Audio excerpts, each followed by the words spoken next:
First class ചരിത്രമില്ലാത്ത first class cricketer David Warner. Australian ക്രിക്കറ്റിന്റെ 132 വർഷത്തെ ചരിത്രത്തിൽ ആദ്യമായി ഒരാൾ ഫസ്റ്റ് ക്ലാസ് മത്സരം പോലും കളിക്കാതെ ദേശീയ ടീമിലെത്തി. അടിയടി പൂരത്തിൽ 2020യുടെ നാൾവഴികളിൽ അയാൾ അടിയുടെ ആശാനായി ലോക ക്രിക്കറ്റ് പ്രേമികൾക്ക് അന്യനല്ലാത്ത ക്രിക്കറ്ററായി പരിണമിച്ചു.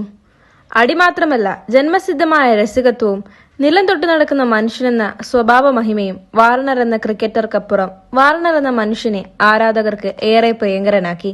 ഓസ്ട്രേലിയക്കായി 112 ടെസ്റ്റിലും 161 ഏകദിനത്തിലും 110 T20യിലും കളിച്ച വാർണർ ഇന്ത്യൻ ആരാധകർക്കിടയിൽ IPL മൈതാനങ്ങളെ ത്രസിപ്പിച്ച താരമാണ്.